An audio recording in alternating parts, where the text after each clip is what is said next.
आप देख रहे हैं न्यूज 24, आपके साथ मैं हूं मानक गुप्ता। जी हां, मोदी के राज तिलक में अब सिर्फ 6 घंटे बाकी हैं। शाम ठीक 6 बजे दिल्ली में राष्ट्रपति भवन में नरेंद्र मोदी का शपथ ग्रहण समारोह होने वाला है, जिसमें देश के 15वें प्रधानमंत्री के तौर पर मोदी शपथ लेंगे। उनके साथ 45 मंत्री भी शपथ लेंगे। 45 मंत्री होंगे मोदी के मंत्रिमंडल में। राजनाथ को गृह मंत्रालय मिल सकता है, सुषमा को विदेश मंत्रालय और अरुण जेटली को वित्त मंत्रालय दिया जा सकता है।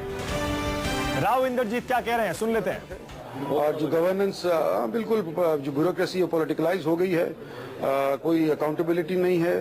मैं समझता हूँ आने वाले सरकार के लिए एक अपहिल टास्क होगा। और अगर जनता प्रदेश की हमारी पार्टी को बहुमत देती है तो हम हरियाणा को दोबारा से पटरी पर लाने का प्रयास करेंगे। देश के लिहाज से किन महत्वपूर्ण कामों को किया जाएगा और क्या क्या चैलेंजेस अब मानते हैं आप? I think governance and sort of infrastructure are two major issues, तो उनको करना पड़ेगा, इसको एड्रेस करना पड़ेगा। और जो अभाव रहा है गवर्नेंस का, इस सरकार से हम उम्मीद करते हैं कि फैसले हों। तो ये थे राव इंद्रजीत सिंह, जो कि गुड़गांव से बीजेपी के टिकट पर इस बार चुनाव जीते हैं। पहले कांग्रेस में थे, गांधी परिवार के खिलाफ आवाज भी उठाई थी और हरियाणा में इस साल विधानसभा चुनाव भी होने हैं। शायद इसीलिए माना जा रहा है राव इंद्रजीत सिंह को मंत्रिमंडल में जगह मिल सकती है। खबर यह भी है कि नरेंद्र मोदी अपने पास रक्षा मंत्रालय रखेंगे और अहम जो बाकी मंत्रालय हैं वो अरुण जेटली, सुषमा स्वराज और राजनाथ सिंह को मिलने जा रहा है। मुरली मनोहर जोशी को मंत्रिमंडल में जगह नहीं मिल रही है। लाल कृष्ण आडवाणी पर भी अभी तस्वीर फिलहाल साफ नहीं है। बिहार के चंपारण से सांसद हैं राधा मोहन सिंह, उन्हें भी मंत्रिमंडल में जगह मिलने जा रही है।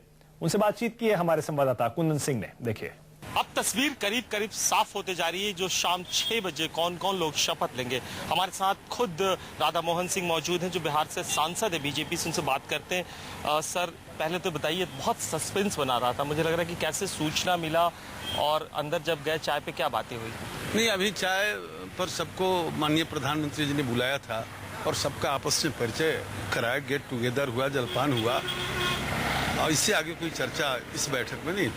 ये कटसी कॉल था क्या? कटसी कॉल था। अच्छा, अब बहुत उम्मीद के बाद बहुत बड़ा स्तर पे मंत्रालय बनने जा रहा है, मतलब एक बीजेपी के लिए क्या क्या एजेंडा रखा आपने मन में?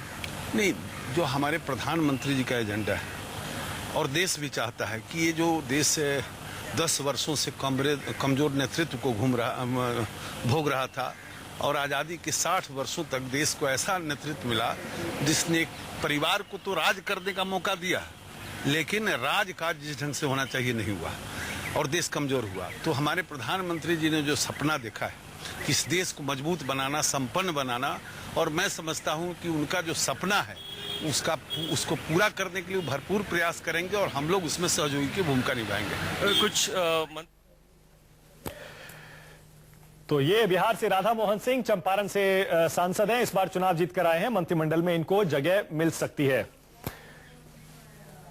फिलहाल आपको बता दें कि सदानंद गौड़ा, जो कि कर्नाटक में मुख्यमंत्री रह चुके हैं बीजेपी की तरफ से, येदियुरप्पा को हटाने के बाद उन्हें सीएम बनाया गया था, उन्हें भी केंद्र में मंत्री बनाया जा रहा है और कहा जा रहा है कि उन्हें रेल मंत्रालय दिया जा सकता है। क्या कहना है सदानंद गौड़ा का, आप भी सुन लीजिए।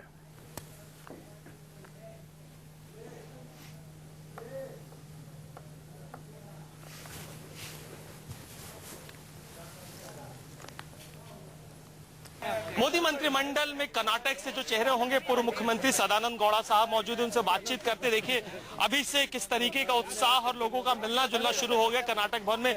सब पहली बात, बहुत सस्पेंस था मिनिस्ट्रीज को लेके। मॉर्निंग में आपको कटसी कॉल आया, क्या इंटरेक्शन मिला सुबह में आपने मोदी से जो किया? आज सुबह मोदी फोन करके 9 बजे उधर गुजरात भवन आने का बुलाया और हम उधर गया और नरेंद्र मोदी बताया आप हमारा टीम में रहेंगे और 6 बजे के पदक ग्रहण समारंभ के आप आइए। कुछ मंत्रालय के बारे में जिक्र हुआ कि किस तरीके से? कुछ नहीं बताया, कल वो ठीक करेंगे। सर, एक और छोटी सी बात, बहुत जल्दी से खत्म करिएगा। किस तरीके की तैयारी, ऐसा इधर थोड़ा कैमरा देखिए, किस तरीके से तैयारियां अभी तक, कौन कौन शामिल होगा? मतलब दरअसल सर, मैं बात करेंगे, हम सारी समस्याओं से परिचित हैं और हम इस समय उत्तर प्रदेश में जो सरकार है उसे सब लोग परिचित हैं और उत्तर प्रदेश के को इस सपा सरकार के कुशासन से मुक्ति मिले, इसकी बहुत आवश्यकता है। कायदे में तो मुख्यमंत्री उत्तर प्रदेश को तत्काल अपने पद से त्यागपत्र दे देना चाहिए, क्योंकि वो बिल्कुल भी सक्षम नहीं है उत्तर प्रदेश को चलाने में, और उत्तर प्रदेश के लिए जितने दिन वो रहेंगे नुकसान ही होता रहेगा। और सर, कैबिनेट बनाते समय कई बातों का ध्यान रखा गया। जो सबसे अच्छा दिख रहा है कि सामाजिक समरसता लाने की कोशिश की गई है, हर वर्ग को, युवाओं को, सभी को, अनुभव को, सबको तरजीह दी गई है। तो कैबिनेट के बैलेंस के बारे में क्या कहेंगे? इसके लिए आपको धन्यवाद, आपने वो बात कह दी, और वास्तव में नरेंद्र मोदी जी हर चीज को ध्यान में रखकर फैसला ले रहे हैं। ये भी एक अपने आप में एक अच्छा सिग्नल है कि सबको साथ में लेकर चलने की बात कर रहे हैं। तो ये संतोष गंगवार हैं, जो कि वाजपेयी सरकार में भी मंत्री रह चुके हैं, पेट्रोलियम मंत्रालय भी संभाल चुके हैं। एक बार फिर से माना यह जा रहा है कि इन्हें मोदी के मंत्रिमंडल में जगह मिल सकती है। फिर से आपको बता देते हैं, यहां तस्वीरें आप देख सकते हैं कौन कौन से लोग टीम मोदी में शामिल होंगे। करीब 24 कैबिनेट मंत्री रहेंगे, 11 राज्य मंत्री और 10 मंत्री स्वतंत्र प्रभार के। राजीव प्रताप रूडी बीजेपी के प्रवक्ता और बिहार से आते हैं, वहां सारण से इस बार चुनाव भी जीतकर आए हैं। राजीव प्रताप रूडी ने ट्वीट किया है कि वो मंत्रिमंडल में शामिल नहीं होने वाले हैं। चलिए, तो ये मंत्रिमंडल की गहमा गहमी टीम मोदी की लगातार शाम 6 बजे तक चलती रहेगी, उसके बाद भी चलेगी, क्योंकि मंत्रालय जो हैं कौन कौन से किसको दिए जा रहे हैं वो देर शाम ही पता चलेगा। वहीं दूसरी तरफ राष्ट्रपति भवन के प्रांगण में तैयारियां भी जबरदस्त हैं। बता दें आपको, सार्क देशों के प्रतिनिधि हिंदुस्तान पहुंच चुके हैं, जिनमें सबसे अहम पाकिस्तान के पीएम नवाज शरीफ आए हैं। इसीलिए न्यूज 24 पर सवाल हम ये पूछ रहे हैं, क्या शरीफ इस बार शराफत दिखाएंगे? हाथ तो मिलेंगे मोदी और नवाज शरीफ के, लेकिन क्या दिल भी मिल पाएंगे? हमारे साथ स्टूडियो में कर्नल थापर हैं, विनोद शर्मा हैं, ब्रिगेडियर मिश्रा हैं और जीडी बख्शी भी हमारे साथ जुड़े। विनोद जी, आप हंस रहे हैं, ऐसा है, आपने एक शब्द इस्तेमाल किया कि क्या शरीफ शराफत दिखाएंगे। देखिए, स्टेट क्राफ्ट में कंपैशन, जेनरोसिटी, शराफत, दोस्ती का कोई स्कोप नहीं होता। दोनों प्रधानमंत्री अपने अपने मुल्क के मफाद में बोलेंगे और काम करेंगे। इन दोनों को उस फ्रेमवर्क में एक मीटिंग ग्राउंड ढूंढना है। ये मुश्किल काम है, जैसा ब्रिगेडियर साहब ने बताया, बहुत मुश्किल काम है। लेकिन you know, when the going gets tough, the tough get going. तो ये अच्छी शुरुआत नरेंद्र मोदी ने की है। मियां साहब ने उसका जवाब दिया, ये अच्छा जवाब है, अच्छा रिस्पॉन्स है। तो ये देखिए, अभी आगाज तो अच्छा है, अब अंजाम क्या होगा देखने वाली बात। आपकी राय साफ है। विनोद जी ये कह रहे हैं, ब्रिगेडियर साहब, विनोद जी ये कह रहे हैं कि कॉमन ग्राउंड मिल सकता है। कश्मीर को आप साइड पे रख दीजिए, कॉमन ग्राउंड है, बिजनेस है और दोनों तरफ इश्यूज हैं जो कॉमन। मैं ये कह रहा हूं कि पिछले बार से अब ज्यादा शरीफ लोग हैं पाकिस्तान में। उनके सेना के अध्यक्ष भी शरीफ हैं, पंजाब के चीफ मिनिस्टर शरीफ हैं, खुद प्रधानमंत्री शरीफ हैं। लेकिन मैं आपको एक बात कहना चाहता हूं, मैं डेरोगेशन नहीं करना चाहता हूं। जब मुशर्रफ साहब आरसीडीएस कर रहे थे तो भारत के एक ब्रिगेडियर भी आरसीडीएस कर रहे थे, तो उनसे पूछा गया कि नवाज शरीफ जी के शराफत के बारे में आपका क्या कहना है। हालांकि ये डेरोगेटरी उन्होंने कहा, लेकिन मैं कोट करना चाहूंगा, उन्होंने कहा न मां शरीफ, न बाप शरीफ, बेटा नवाज शरीफ। तो पता नहीं, ये तो स्लोगन था इलेक्शन में, ये पीपीपी का स्लोगन था, आपने उसको मुशर्रफ को एट्रीब्यूट कर दिया है। पता नहीं, पीपीपी स्लोगन, पता नहीं, पाकिस्तान पीपल्स पार्टी स्लोगन, पता नहीं क्या होगा। लेकिन मैं ये समझता हूं कि शायद आप शायद ये कहना चाह रहे हैं कि नवाज शरीफ के हाथ में वैसे भी कुछ है नहीं। एक बात, और दूसरी बात यह है कि मेरे ख्याल से उनके लिए अच्छा रास्ता यही होगा कि वो आगे बढ़ें और भारत से अच्छा संबंध करें। मैं एक बात कहना चाहूंगा, जो आप रक्षा मंत्रालय के बारे में कह रहे थे। देखिए, रक्षा मंत्रालय को सबसे प्राथमिक इस वक्त अटेंशन मिलना चाहिए, और उसके 4 कारण हैं।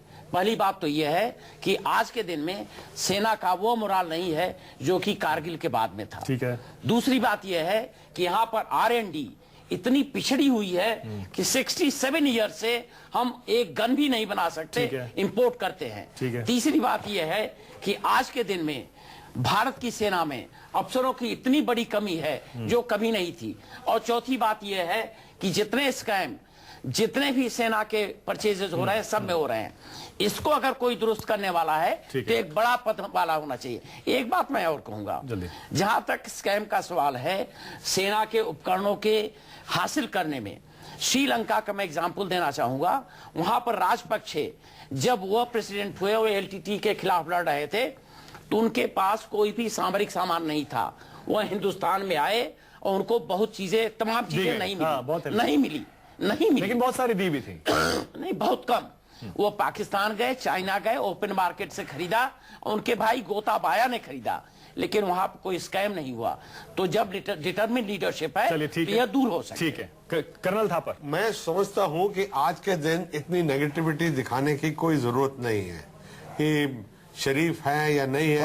आज आए हैं, सही गर्म जोशी के साथ उनको स्वागत करना चाहिए और उम्मीद के सहारे ही आगे बढ़ना चाहिए। अलगर्ज नहीं होना चाहिए कारगिल के जैसे, सतर्क रहना चाहिए, लेकिन ये नेगेटिविटी अब तो सर दूध के जले हैं। हाँ। छाछ भी फूंक फूंक के 2-3 बार जल चुके उस तरह हैं। की गलती तो नहीं करेंगे। 1962 में भी दूध से जले थे, 1965 में भी, तो इस तरह से कई बार जल चुके हैं। लेकिन अभी हमें ये आज के दिन हमें पूरा उनके ऊपर वार्म हार्टेड।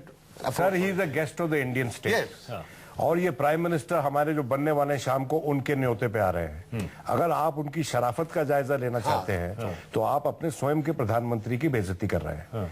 ये उन पे छोड़ दीजिए वो कितने शरीफ हैं या नहीं है। अगर शरीफ होंगे तो बातचीत करेंगे नरेंद्र मोदी, और नहीं होंगे तो नहीं करेंगे उनसे बातचीत। सर बेसिकली शराफत का पूछने का मकसद ये पूरा देश ये जानना चाहता है कि पाकिस्तान देखिए, शराफत के मामले सर, यू आर टॉकिंग, अरे sir please, you are talking about the prime minister of a sovereign country which has a vote in the United Nations.